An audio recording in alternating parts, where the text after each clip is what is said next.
nervous because I'm here now. Hey guys, welcome into another episode of 410 Sports Talk. James Haskell, Glenn Martin. We're excited to go week 8, ready to put the Steelers' loss behind us, move forward, looking to this matchup against the Indianapolis Colts. The season is about halfway through, so we're really excited to kick it off. But before we get into this game and give you guys our insights and preview to the game, a couple things. One, take a second to subscribe. Make sure you leave your comments to interact. And we try and interact with you as much as we can. Also, if you're interested in additional interaction, not only with us, but also asking questions to the folks that we have on the show, our guests, be sure to check out our Patreon link in the description below. But without any further ado, we are going to get right into this game against the Indianapolis Colts. So, Glenn, why don't we provide these guys with some context from a health perspective? Yeah, it was not a good week for the Ravens from a health perspective this past week. Obviously, they lost Ronnie Stanley for the season with the ankle injury. Guard Tyree Phillips was put on short-term IR with I believe that was an ankle injury as well, was it not? I think it was. So both guys obviously will be missing this week. And then Marlon Humphrey got diagnosed with COVID, and of course he's going to be missing this week. But also the other 7 guys that were placed on the COVID-19 list due to being in close contact and being labeled as high risk from the chief medical examiner from the NFL. Those players are Matthew Judon, Patrick Queen, Deshaun Elliott, Terrell Bonds, Malik Harrison, LJ Fort, and Tyus Bowser. So obviously all those guys did not practice.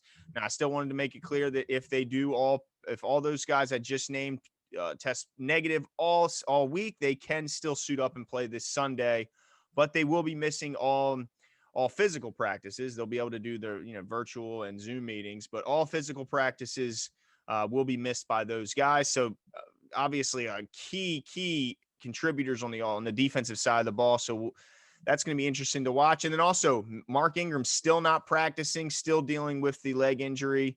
It's good right now. I guess he still has a chance to play. You have to keep watching, see what happens on Thursday and see what happens on Friday. But right now it's not looking good for Mark Ingram to suit up. And then Jimmy Smith and Calais Campbell did not practice, but that was just vet days off, normal scheduled days off for those 2 guys. They don't need as much practice as some of the younger guys. So no harm there. But Jimmy, why don't you let us know what's going on in the Indianapolis camp? Yeah, I was going to say for Indy, I think for the most part, relatively healthy as far as folks on the list, obviously shorter than ours based on the fact that we have half the defense on the list based on COVID protocol. But a big name for them is T.Y. Hilton. He did not practice today. Today's Wednesday. And that's definitely something that they're looking at. We make sure to check out our video with Kevin Hickey, who is from the Colts Wire, and he gets more into Ty and his injury. But that's something to look at. Also, Jonathan Taylor's limited with the ankle. We know he's a focal point of their rushing attack. Ali Cox also limited with a knee. Ryan Kelly limited with a knee as well, and then Jordan Wilkins, the other running back, limited with a groin. So, not crazy unhealthy, right? Like this isn't this. I think this is a relatively healthy team considering we're in week 8. We're in the teeth of the season. So, good on them. Definitely should be a great matchup. I think obviously the larger question mark from a health perspective all has to do with the Ravens. Yes. At this point, based on the guys that you mentioned that could play, could not play. So we'll see how that goes as the week moves along. But now let's since we got health out of the way, Glenn, I'm going to let you give us a deep dive into the statistical breakdown of these two teams. Of course, we're 5-2, second in the division right now. They're also 5-2 in the AFC South. If I'm not mistaken, they're second in the AFC South. I think the Titans are first. Yep. One game, or actually, wow, they might be tied now, right? Because the Titans just lost the Titans took that loss to the Bengals. You're right.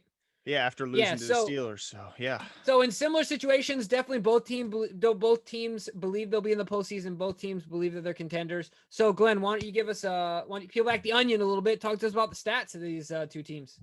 Yeah, so on offense, the Indianapolis Colts have thrown for 1,836 yards, which ranks 11th in the league. Rushing the ball, they've ran for 707 yards, which is 25th in the league. So not necessarily lighten the scoreboard up. Now defensively, They are 6th against the pass, giving up 1,495 yards passing, and they are 2nd against the run, giving up just 559 yards on the ground. So interesting because last week we For take the on the season, though. Steelers. Yeah. Okay. I'm sorry for the season. Yeah, last week we played the Steelers, who ranked, of course, 1st in the league against the run, and this week we're taking on the number 2 ranked run defense in the league. So we saw what happened to the number 1, ranked defense that gave up just 68 yards a game. Add 200 to that, and that's where they ended up, last week against the Ravens. So you'd think that even though they are obviously very talented and playing well against the run, you can kind of say when you play a team like the Ravens, that doesn't, you can throw the stats out because it really doesn't matter how you're playing against other teams when you face such a unique run scheme and personnel. Yeah, absolutely. I mean, I think of or what's his name, the Muppet drinking tea emoji, or not emoji, meme, where he's not worried about it. I'm not worried about the fact that they're 2nd as far as the rushing attack goes, because Kevin said it. They haven't really faced a rushing attack as prolific as ours. They haven't faced a quarterback like ours, and I think that obviously Lamar's a big part of the run game, so I ain't worried about it. Well, let me give you some of the key contributors to those numbers, because I want to give you some player stats. All right. So we have Mr. Phillip Rivers, who right now has thrown for 1,860 yards. He has a 69.7% completion percentage and has thrown 10 touchdowns to 6 interceptions while being sacked 7 times. So not a ton of sacks on it for a season to this point. That's not bad at all. Now, his touchdown interception ratio is about, I guess, what most would expect from Phillip Rivers, kind of a gunslinger of the ball, and a guy that's willing to throw the ball in tight windows and take some chances trying to get the ball down the field. But 6 picks, hopefully the Ravens can look to take advantage of a guy who clearly does not mind throwing it into tight windows. What are your thoughts on old Phillip? Yeah, I was going to say, I don't think he's going to shy away from a guy like Marcus Peters, who, him and Marcus used to be in the same division, probably know each other pretty well. I'm going to bet, I don't have the stats in front of me, I'm going to bet Marcus has already picked him off before based on Marcus's numbers. But I don't think Phillip is going to say, well, we'll move to this. I think obviously based on the fact that Marlon's not in the game, they might shy away from Marcus a little bit, but I think he'll get his chances. And obviously he's not the only one that can pick off the ball. I expect there to be a few interceptions in this game. All right. I like hearing that. All right. Well, let's talk about their main running back, because you mentioned that Jonathan Taylor, the rookie, is fighting an ankle injury, but he was able to practice on a limited basis. So it looks, at least right now, that he is on track to play. So I'll give you his numbers. He's ran so far for 389 yards on the season, averaging 3.9 a carry, and has 3 touchdowns. So, not lighting it up, just 3.9 a carry when you consider the fact that they have maybe the best offensive line, arguably certainly one of the best offensive lines in football. You'd like to see him at least at a 4.0 clip, but nobody really from the running back perspective is lighting it up on an average yards per carry. Jonathan Wilk, or is it Jonathan? No, it's Jonathan Taylor. Wilkins. Jordan Wilkins. Jordan. Why'd I blank on him? I see him in the free agency on fantasy football a lot as one of the suggested possible running back pickups. But yeah, Jordan Wilkins averaging just 3.7 yards per carry on the season with 183 yards and 1 touchdown. So not lighting it up, but they certainly have that stable of backs similar to what we have in Baltimore, where they're willing to use all 3. They'll use Taylor, they'll use Wilkins, and they'll use Nyheim Hines, who's more of the pass catching running back. He had 2 receiving touchdowns last week. And on the season he has 32 targets that he's turned into 26 receptions, and he does have 3 receiving touchdowns.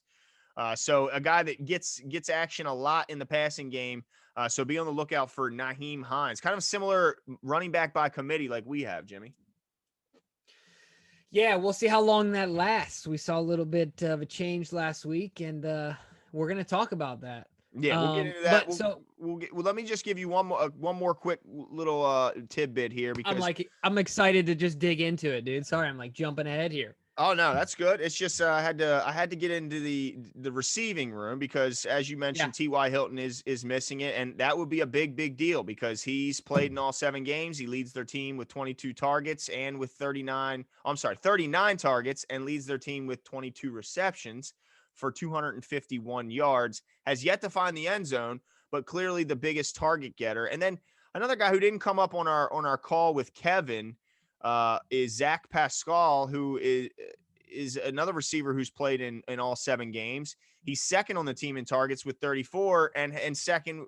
Well, I'm sorry, he's not second in receptions. Pascal has 19 receptions for 2 touchdowns. So, a guy that is definitely going to be active in this game, especially when you consider the fact that T.Y. Hilton looks like he might be forced to miss. So watch out for Pascal, and of course, the young man Michael Pittman, who's coming off the injury, to be the top pass catching targets this game.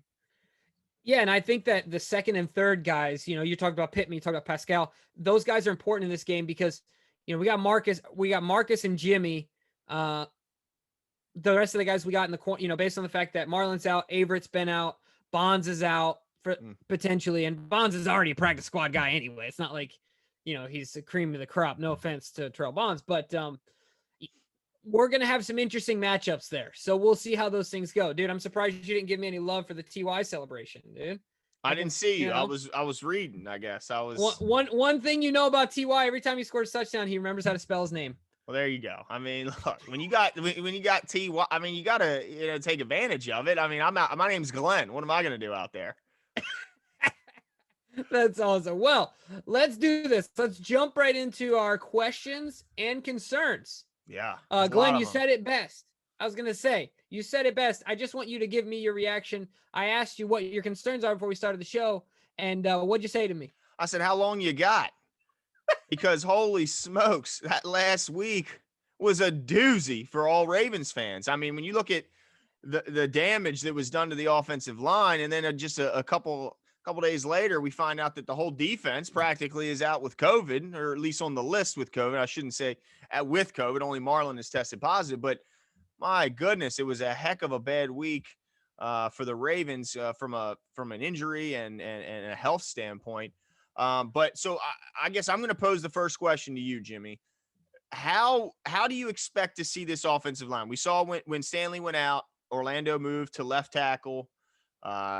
Fluker came in at right, and of course Makari came in for Phillips at right guard.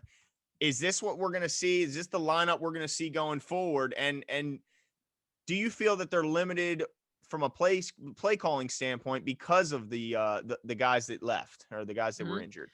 Yeah, so I'm gonna add on to a prophetic statement that you made in probably in an attempt to make me feel better because I was unraveling when we lost to the Steelers. I was unraveling, okay, ladies and gentlemen. And if you guys know anything about Glenn and I, he usually walks me off the plank when I'm unraveling, not just in football, just generally in life for the most part. So, I think that this is what you said has been validated by Baldy, of course, that I think we are going to be limited in the playbook. I think it's going to work out for our benefit. I think it's going to be a blessing in disguise. Not that we're better off without Stanley. Don't get me wrong. Like, don't blow me up and say, that I said we're better off with Stanley. We're not. But I think that because it ties up, Roman's hands behind his backs, figuratively speaking, and it makes him depend more on the run game, I think it's going to work out better for us. I just talked to a friend a couple days ago that is a huge Niners fan, and he was talking to me. I was talking about the pains of having Greg Roman. Look, Greg's not the only problem. Our offense needs to execute. But he talked about how Greg would get too cute, and he tried to make Colin something that he wasn't, after that successful season. And so you start to see a little bit of these things, these patterns pop up. So without getting too long-winded here, I believe that we will be limited in our play call, but I think it will be to our benefit. I also think it will be to Lamar's benefit and the wide receivers' benefit. The better our run game is, the easier life is for Lamar, the easier life is for the wide receivers, for Hollywood and all those other guys. So I think it will be to our benefit. But yes, the answer is yes, I think we will be limited. And then the other thing I just want to mention is I do think that will be the offensive line moving forward. And I think that from a running perspective, you saw last week Tyree made a mistake when he was pulling and Lamar when he tackled Lamar. Yeah. That was the hardest hit Lamar took all day when he tried to run through Tyree Phillips and he got I'm just knocked glad on he his didn't butt. fumble because it would have been the next butt fumble like Mark Sanchez will never live down. And we could not have had that happen to Lamar.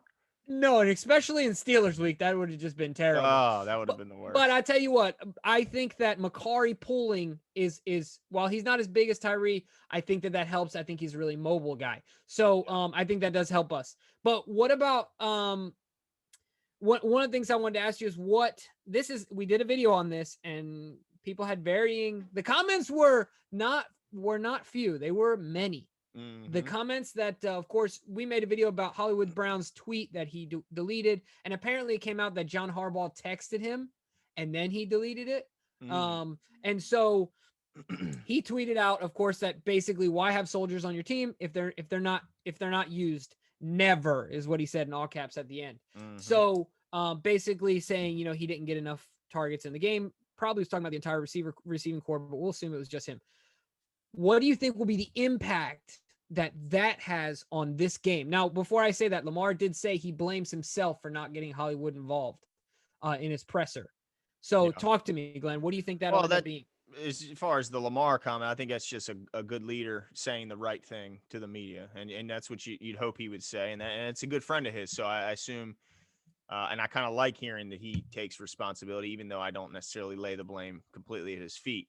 It is going to be interesting to see what the impact of those comments is because I think it could go one of two ways. It could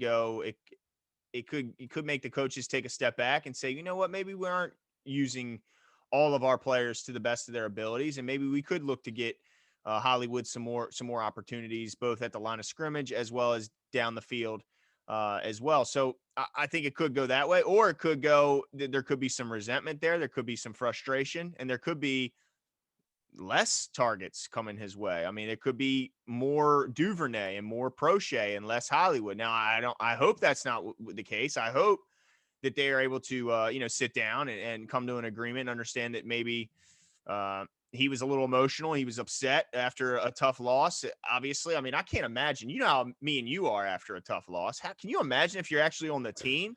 I mean, it must No. be unbelievable. So I can understand why a young guy like that does it. I just always say that it's never a good idea to try and resolve any of those frustrations on social media. It's never going to work. Never has ended positively. So hopefully he learned a lesson from that. But it will be interesting to see.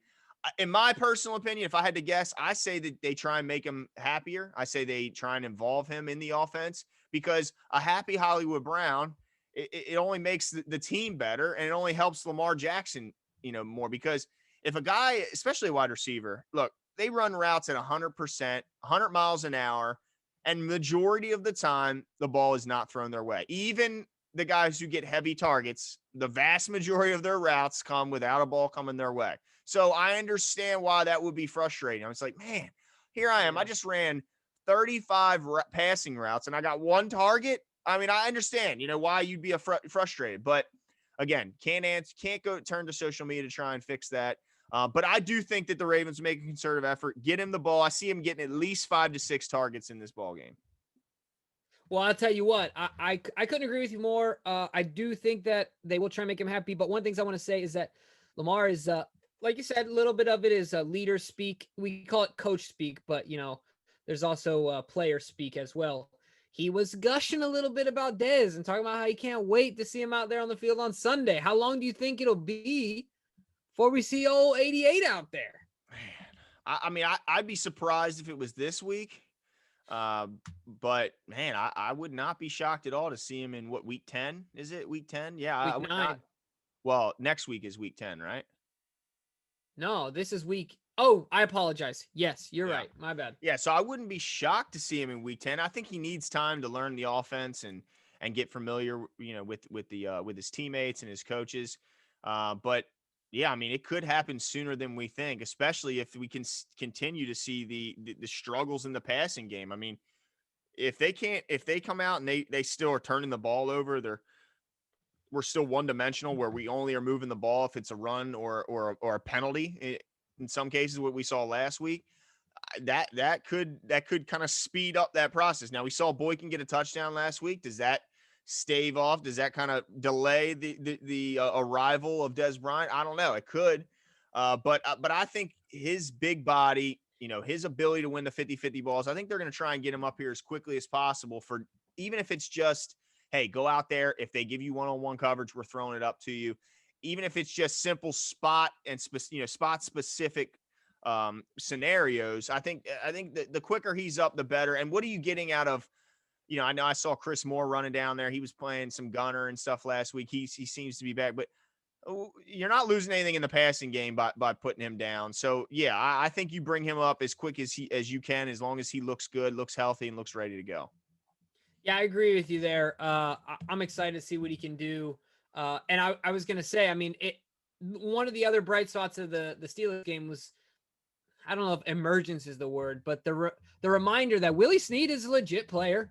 Mm-hmm. He's the ultimate non-diva, in my opinion. He goes out and does his job, but Willie's a legit threat. He went over 100 yards against the number one defense in the NFL. He's physical. He plays hard all the time. I think he's consistently underrated. So that'll be interesting as well, because, you talk about, on paper, you talk about Hollywood, Duvernay, Dez, and Snead.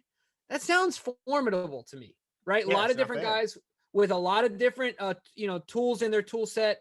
A lot of varying abilities and speed, body types. Yeah, well, I think that. Let me just ask you this then, because you mentioned, they got a lot of different weapons, but the one guy that they have that has to get the ball to all of them is Lamar Jackson. And let's be honest, he has not looked like the Lamar Jackson from last season, has not looked like the MVP, struggled against Pittsburgh, turning the ball over.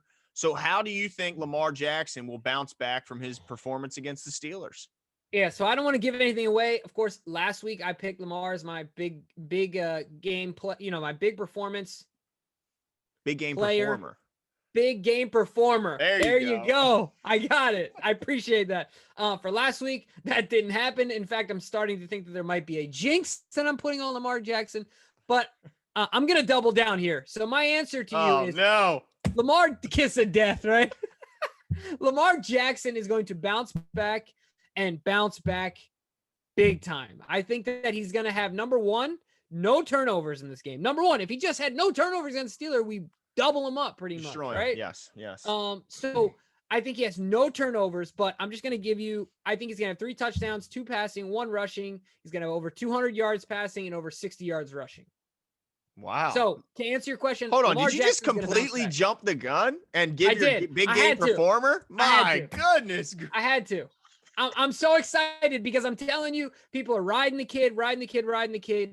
I don't think that what we've seen of Lamar is who he is. I don't think it's characteristic. We're not talking about Danny Dimes here. We're not talking about Sam Darnold. We're talking about the former unanimous 22-year-old MVP who is still growing up before our eyes. This is a new thing in the NFL. It's a new experiment. He's 23 years old. A lot of these guys come out of school. They're already 25, married, and got kids. Lamar Jackson was a baby, right? Mm-hmm. Yep. Absolute baby. So he is still growing up. We're seeing it as before our eyes. He's doing the NFL. And I believe that this game, he's going to ball out and he's going to remind people that he was the second only unanimous MVP in the NFL. So I asked you the same question, Glenn. Mm-hmm. How do you think Lamar will bounce back against not a slouch of a defense, a good Colts defense? Yeah, they're no joke. They got names across that front seven that scare you. And I'm nervous about it. I'm nervous about it because of the shakeup on the offensive line, because of what, was already a struggling passing game is now going to have,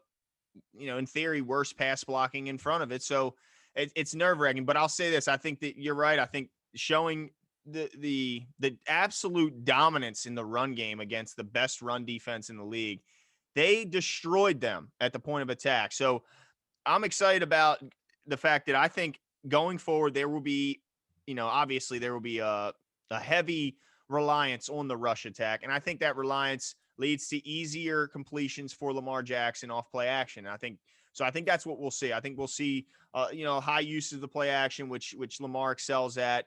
And that way, if it's not there, he can use his athleticism and take off on the ground and limit the turnovers, like you mentioned. I mean, last week we saw him just drop a ball running, just nobody even near him, just dropped it. Now he was able to jump back on that, but the other ones, of course, he wasn't. So Yeah, we need to see a bounce back performance from Lamar. And man, if for nothing else, just to kind of quiet down the haters, man. My goodness, they're in their glory right now. But I've let me never ask seen you, the nicest guy in the world draw so much hate.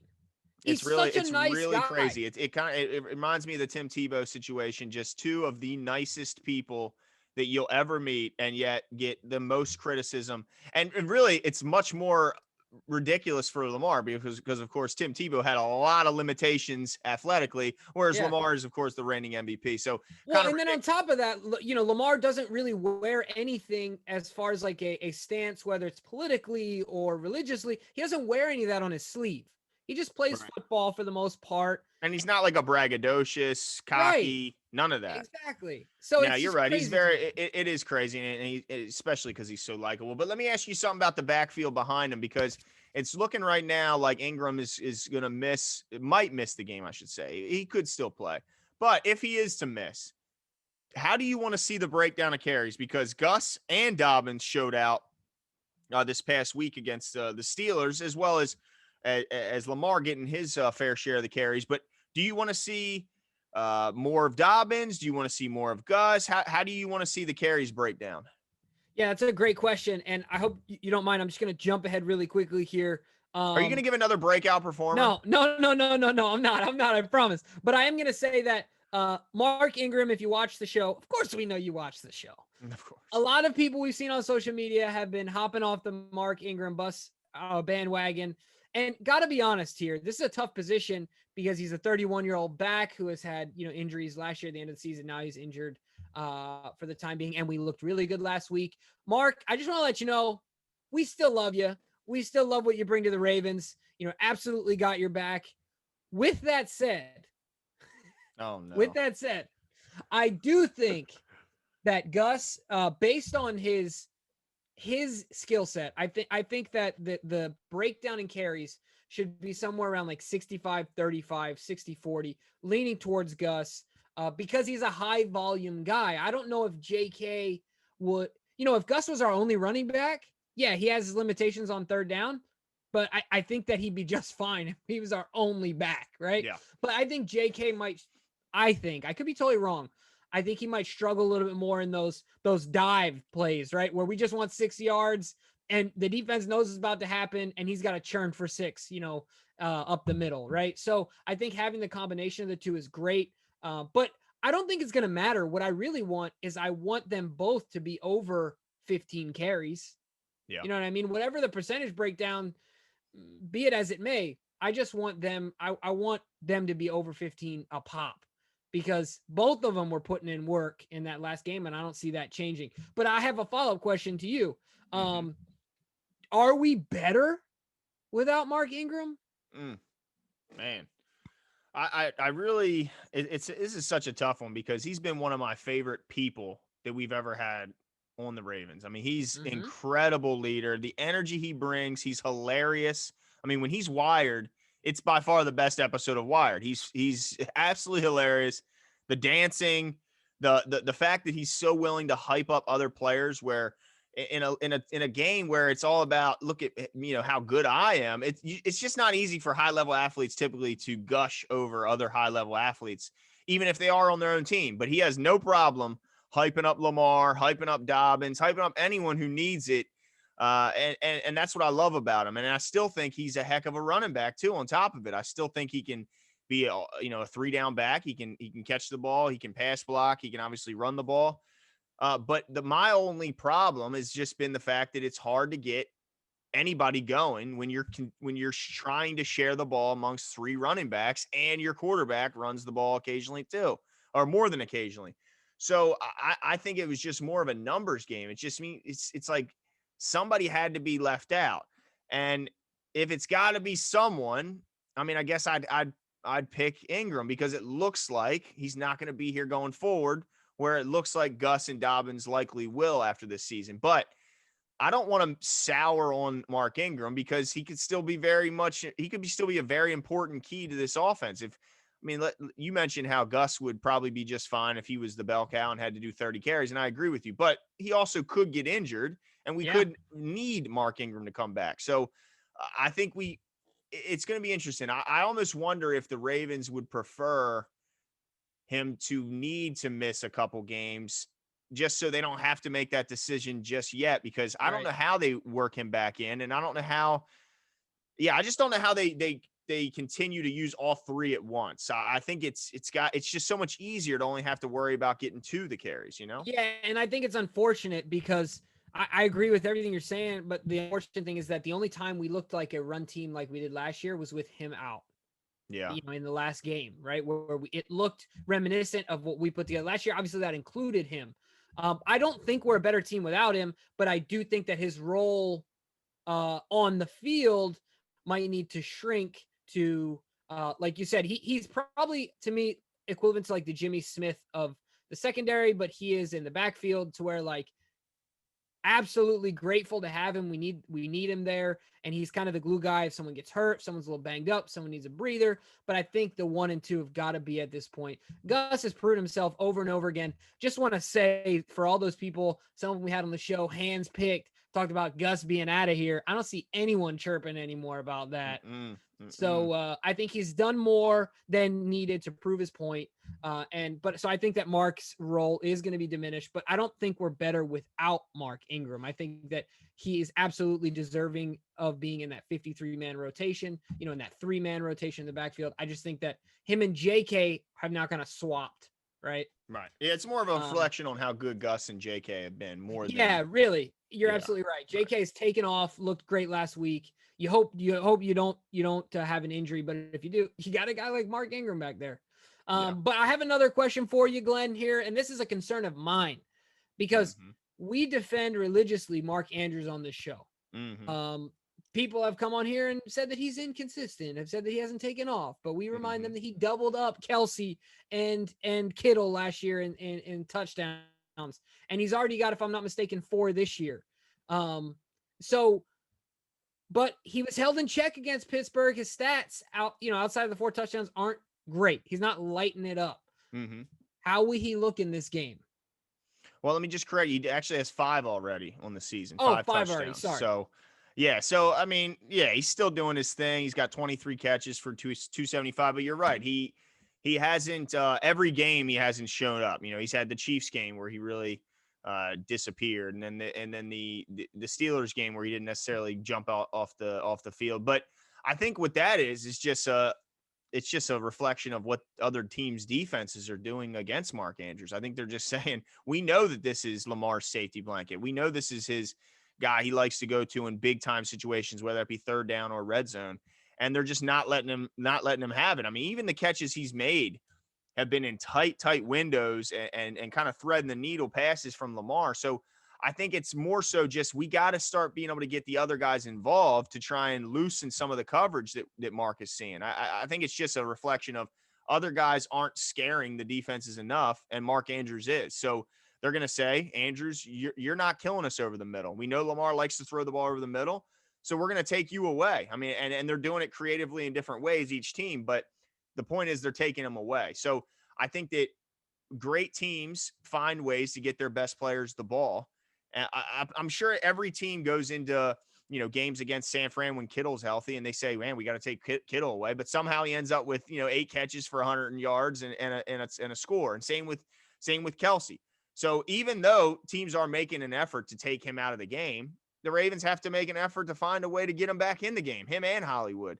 Yeah, I do expect him to bounce back. I think that this week he'll, I'm not going to jump ahead like you did and give my big game performer, but this is a little bit of foreshadowing here that I do expect him to bounce back. But let me move to the other side of the ball because we briefly touched on how good their offensive line is and how banged up.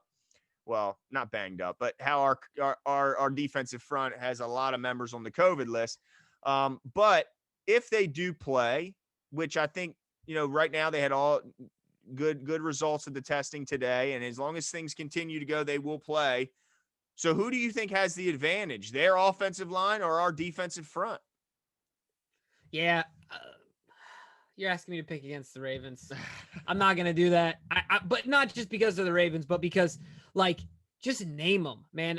It's crazy how much of a difference the acquisition of Yannick Ngakoue makes for me psychologically and maybe for other people as well. But just think about, you got Yannick Ngakoue, you got Matt Judon, right? Then you got Pernell McPhee, you got Tyus Bowser. Then, of course, you got Patrick Queen, you got Calais Campbell, you got Brandon Williams, and you got Derek Wolfe, you got Metabike coming on. We got a lot of bodies we can throw at you. I think that our defensive front is very impressive. While we're getting a lot of shine for our defense, I still think that they're underrated. I think that they're really, really good, and Calais Campbell is incredible. So I give the advantage to our D-line. What about you? Man, I tell you, it's like the immovable object against the what is it? The unstoppable force and the immovable object. I think it could end up being I think it's going to end up being like the tell of the game, because it's which strength can impose their will against the other team's strength. It's clearly strength on strength here. I'm surprised that they don't run the ball as well this year as expecting. I mean, we mentioned the stats. None of their running backs are over 4 carry. And when you look at their offensive line, that's pretty surprising, because they're good at pretty much every position. So surprising to hear that. And it's not good for them if they're taking on a Ravens team that's really, really good against the run and getting much better against the pass if we can finally see a full complement of players. We thought we were going to see it last week, but then Judon got himself thrown out of the game pretty early on, and we weren't able to see, that group together truly. But if I had to give an advantage, I guess I would give it to the Ravens, just because of their insane depth. As good as that offensive line is, that's going to be the same 5 guys out there every snap. Whereas the Ravens are going to be cycling in fresh bodies the entire game. And you mentioned how much depth they have. It's ridiculous. So they're going to have fresh pass rushers on the field on third down. They're going to have fresh big bodies in on first and second if it's a rundown. I think just the depth gives them the advantage. But this is probably, if not the best offensive line they'll play all year, it's certainly one of the top 2. So it's not going to be an easy task. But let me ask you, because I think our defensive MVP of the season has been Marlon Humphrey, right? I mean, he was up for Defensive Player of the Year discussion before, and I still think he should be, even if he is forced to miss a couple games due to COVID. But he's been spectacular. And when he was in there, they were throwing at Peters last week, not Marlon. So how nervous are you that Marlon's going to be out? And how do you think their secondary will perform in his absence? Yeah, you know what? In this game in particular, I'm not crazy nervous about Lamar. I'd be nervous if Lamar were out. About Marlon being out, because I think that we're really going to disrupt Phillip Rivers with the blitz and get him off his spot. So I don't see us. Not that we won't see a big drop off, because Marlon obviously is an all-pro player, potentially, defensive player of the year. But I'm not too concerned about trying to cover up that weakness because I don't see them exploiting it too well, based on the fact that River, closest thing to a statue that I think I've seen. It's pretty incredible. I think Tom Brady is more mobile than him, and Tom Brady is on his way to a convalescent center. Oh my gosh. So I'm not too concerned about it right now, but this is the bigger question. This is the bigger question I have for you. What are you going to do if none of these guys suit up? What do we do? I mean, that's a not great just question. Marlon, but all the guys on the list. What happens if they can't play? Yeah, because right now I believe that there's 2 healthy linebackers on the roster right now for the Ravens, with Chris Board and Christian Welch, I think is the other name. I don't know what they would do. I mean, it would be. I really don't know. I mean, I think that. It's puzzling. I mean, it's like they'd have to bring in new people. I mean, you'd hope what you'd hope is if, say, there's a couple of failed tests tomorrow or the following day, and the league sees that all these guys are going to miss, or at least half of these guys. I would hope that the league would consider moving the game back, like we've seen in other weeks, and then moving the Indies following Thursday night game against the Titans to the Sunday. Because I honestly don't know how they would even how they'd be able to fill out an entire linebacking core. They'd have to run, because the safety's out too. I mean, I don't know what they would do, Jimmy. It would be a catastrophe if all those guys were forced to miss. I mean, it's just too many bodies on the defensive side. I don't know how they would suit up a front 7 And then when you look at Terrell Bonds might miss, Deshaun Yep. Elliott might miss. I don't know what they would do other than just, have to sign up a bunch of guys. But then there's protocols with that too. I don't know what they would do, Jimmy. Do you have any thoughts? Call Earl Thomas back. Say, Oh, Earl, man. we're paying you anyway. Get out here and play. Do something I positive think for Wink the team. Martindale might have to suit up, Yeah, he can play D line for like 2 plays, That's right. and then he want to put his hat back on. But no, I think it's definitely going to be interesting, and I agree with you. Hopefully, that if that does happen, we get a chance to get those guys out there. I don't know, if they change the game or whatever it might be. But the most exciting part of the show, we're going to get to our keys to the game, big game performers, and our predictions. So, Glenn, offensively, what is your key to the game? Well, Jimmy, after last week, we did our reaction show very quickly after the game was over because we just wanted to get it over with. Emotions were running hot. We weren't thrilled. And maybe I don't know. I was speaking from an emotional place, but when I go back, look at the game from take the emotion out of it, it really came down to this, Jimmy. If the Ravens play clean, they destroy the Steelers. It's not even close. If they don't turn the ball over and they don't shoot themselves in the foot with a bunch of penalties, and I'll say a couple penalties were a little unwarranted, but look, you take that with every game because they miss calls on both sides. But if they can just not turn the freaking ball over and not have over 100 yards of penalties, they win the game easily. It's not even close. So in this game, Lamar, keep the ball precious. Treat the ball more like it's precious, okay? We need to take care of that ball. You gonna start calling him Gollum? I'm gonna start calling him Gollum. Yeah, exactly. Because it's ridiculous. You can't be just so, when we start that second half and he throws the pick on the first play, after the defense came out and got an important stop on the Steelers to start the second half, and he lets them back in the game with that poor interception, just cannot have it. So play clean, no drop, no balls on the ground, and no throwing the ball to the other team. And please, no pre or post snap penalties. I don't even get that crazy about the penalties that happened between the whistle. But we had 3 penalties happen outside that. We had too many men on the field. We had illegal shift. We had an illegal formation. 4. And we had the late hit by Judon, or the referee contact by Judon. 4 penalties that happened now outside the whistle. It cannot happen, Jimmy. So play clean is my offensive key. What's yours? All right, mine is, I know everyone's excited about J.K. Dobbins and him doing 100+. He was the first rookie in Ravens history to run for 100+ against the Steelers, which is awesome. Mine is feed number 35. The reason is I think Gus is a table setter for the offense. I think he brings momentum. He brings confidence. He is a security blanket in certain senses because we know we can run that dive. We can run that play inside and get a solid, from 3 to 5 yards, do it again on second down. We're in a third and manageable, right? Mm-hmm. And I think that JK will benefit from being the off speed guy, right? From being the tempo guy that changes it up when Gus is the hammer, right? Mm-hmm. So I think that Gus is the initial rock that needs to drop in the pond, and everything else positively that happens on offense will be a ripple effect of us giving him the ball and him performing well. Not that he's more important than Lamar Jackson or anything like that, but I just think his ability to wear down a defense, to execute as far as getting positive yards, to put us in good position over and over again, really opens up guys like JK, opens up the screen game, opens up that long run outside for Lamar, does a lot of things. So I think that's why feed 35 for me offensively is my key to the game. So let's move over to the defense now. Glenn, what do you got for me as your defensive key of the game? All right. Well, you mentioned it in the beginning of the show, and Kevin Hickey from Colts Wire also mentioned it. Rivers is not the most fleet of foot.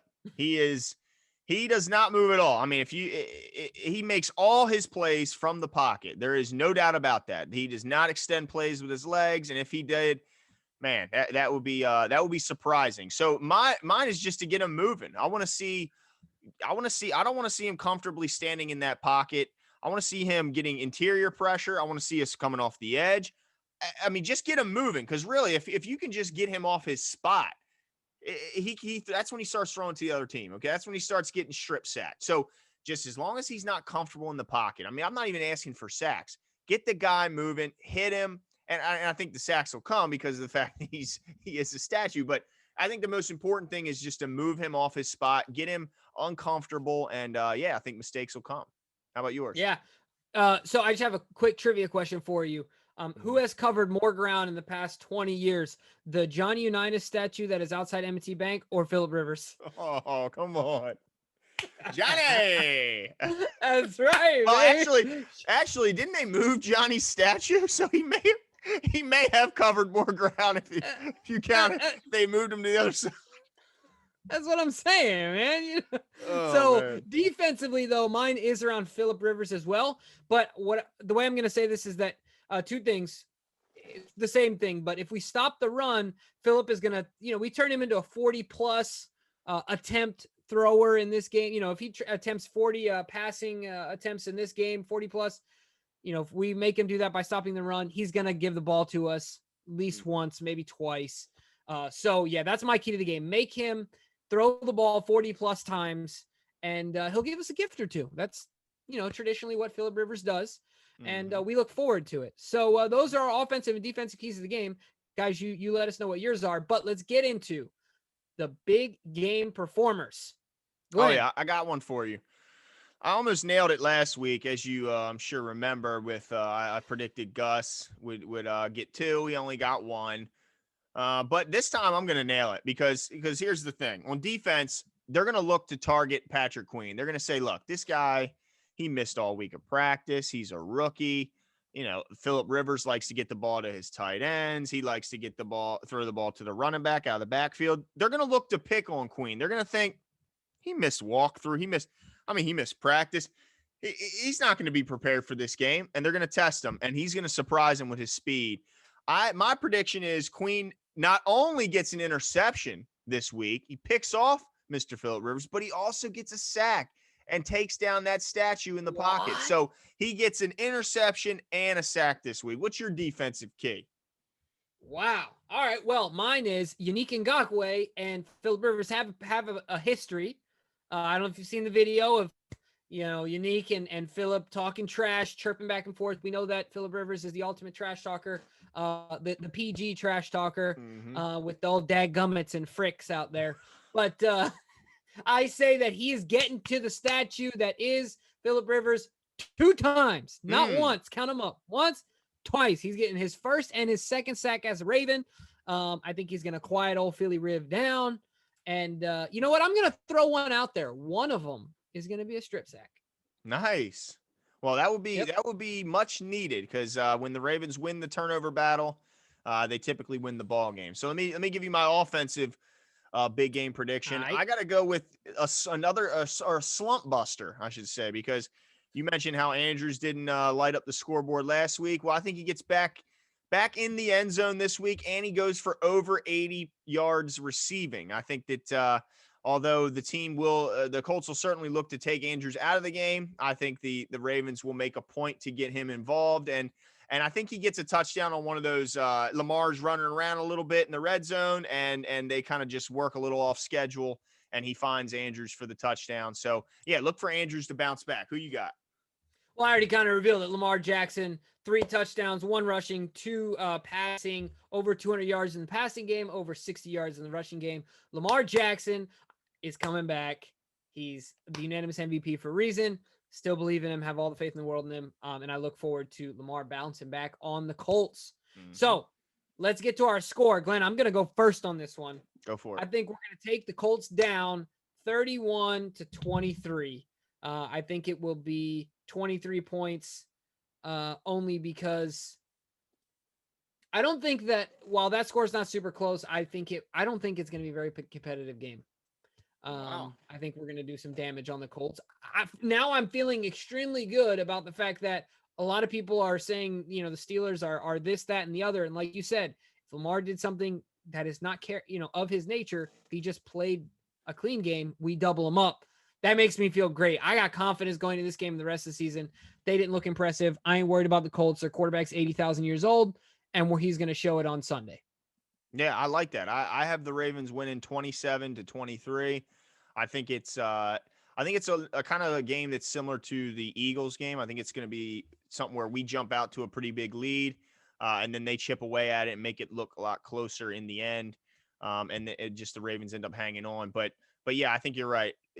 I hope that they look to bounce back because I think a lot of fans were and we were one of them, or we were two of them that were just devastated after that loss because it just looked like we just destroyed and dominated them in every way outside of turnovers and penalties, and it just killed us. So I agree. I came out of that game thinking if we play the Steelers tomorrow, I feel really good about that, and I feel so. Yeah, I think that they need to bounce back. Lamar needs to bounce back, play clean, and we'll get this dub. That's right. You guys let us know your thoughts as well. Yeah, absolutely. Let us know your thoughts. Drop some comments. Tell us who your big game performer is and give us a prediction of the score, and we'll talk soon. See ya.